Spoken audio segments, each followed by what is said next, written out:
Hey everyone, I'm Tefel and this is another guide for Unreal Engine 4. It was a very long time since last guide, therefore I'm super hyped that I'm finally back with more content to share.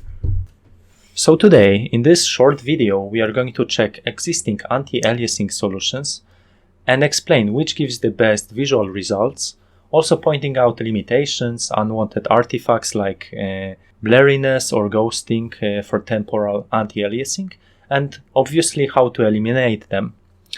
Luckily, there is existing solution already implemented in Unreal Engine 4, ready to be used and enabled. So there are a couple of anti-aliasing solutions available in Unreal Engine. You just need to go to Project Settings, Rendering section, and if you go down in Default Settings, there is an anti-aliasing method, and you can choose from fast approximation anti-aliasing, temporal anti-aliasing, and multi-sample anti-aliasing. And temporal anti-aliasing is picked by default for a good reason, because it gives you the best visuals, and probably for most of the cases you should just stick with this temporal anti-aliasing. For multi-sample anti-aliasing, there is a catch that it can be only used for forward shading. So if you enable forward shading, you will for sure encounter tons of problems, but you will of course benefit from performance gain. So I know there are no screen space reflections, screen space ambient occlusion, contact shadows are not available, and I know there are some common translucency issues. So you'll have to test everything on your own. Okay, so let's check how game looks after selecting temporal aliasing. As you can see, everything is smoothed out. Every line is a solid line and not being scattered. So for me, this is a desired effect without flickering, maybe a little bit blurry, but this is how temporal aliasing is. And there is a really nice screen space reflection, as you can see. So everything is looking quite nicely. Okay, so let's check another fast approximation anti-aliasing, and now you will see that every line is a dotted line being scattered, and there is also a problem with screen space reflection, so this rack is not being visible in the floor. So you may ask yourself, if everything is looking great, where is the catch? And yeah, there is one. So in this quick example, temporal is not looking super good because there is a ghosting effect clearly visible. It's because this is not an actor being moved on the scene. This is just an instance, like an instance static mesh instance being moved by vertex shader is the world displacement. And the same effect is clearly visible on the conveyor belt. So there is something wrong. And let's turn into quality 1, which is equivalent to fast approximation. And now you see the object and conveyor belt are looking much nicer, at least when moving, right? So the panel is looking much nicer. And the object is crisp and sharp, right? So let's go back. And yeah, there is something wrong. And go back.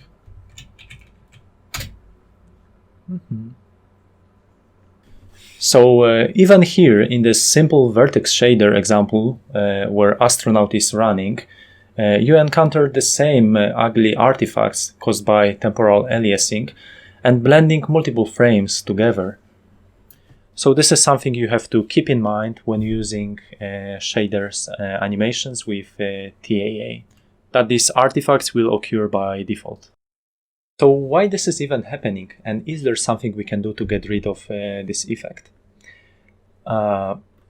Because temporal anti-aliasing is working in different way than fast approximation anti-aliasing. It's comparing multiple frames instead of just one frame, and is blending them together, so there is a ghost automatically created. And now we have to know about the pixels which are moved from one frame to another to revert this process. And many games simply tackle this issue and resolve this. Just introducing velocity buffer, which knows for per pixel basis or per object in which direction the object or per pixel is moving. So they are simply able to revert this process in post-process. So as you can see, there is a post-process which knows exactly which pixels moved, and they are capable of reverting this simply. And this is a really clever way of doing this.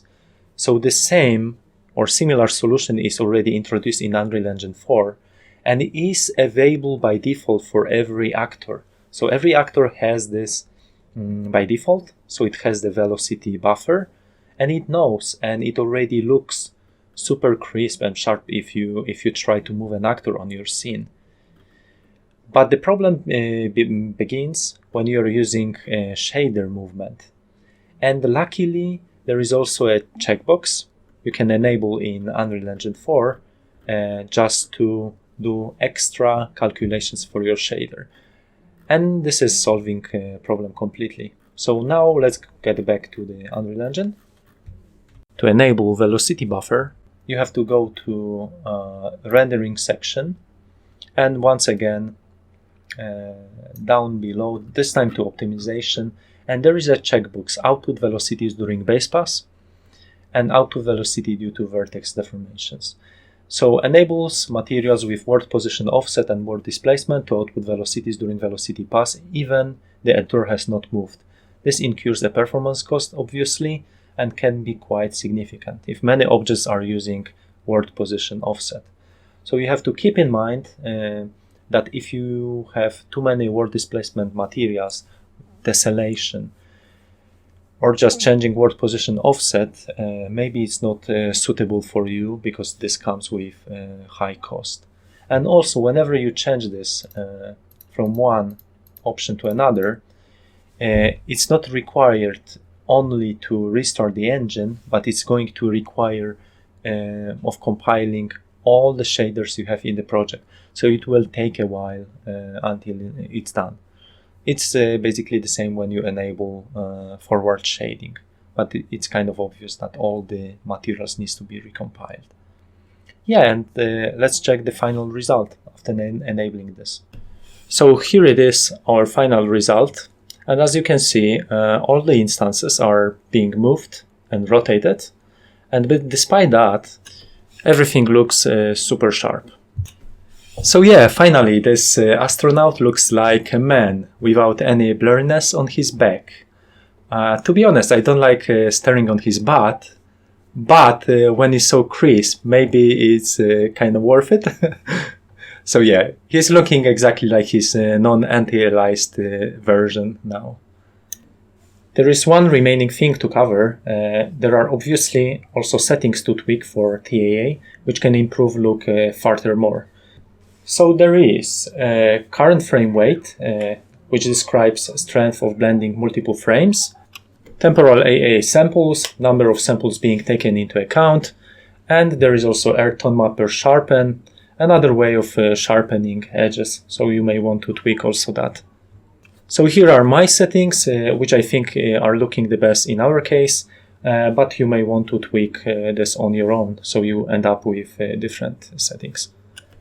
This is our final look, and I don't see any more blurriness, jagged edges, and obviously anti-ghosting system works perfectly fine, so there are no more ghosts behind. Okay, so that's everything for this tutorial. Hopefully that clarifies everything about anti-aliasing, temporal anti-aliasing. So you will appreciate how much game developers, engine developers need to think to overcome current technology limitations. I'm sure that in near future everything is going to be sorted out with some new techniques, like one using ray tracing for adaptive temporal anti-aliasing introduced in last GDC. So there will be no more artifacts and everything is going to look just brilliant, I hope. So yeah, that's everything. Please leave the thumbs up if you like the video. Check more content on the channel because I think it's worth it. And thank you for watching and see you next time.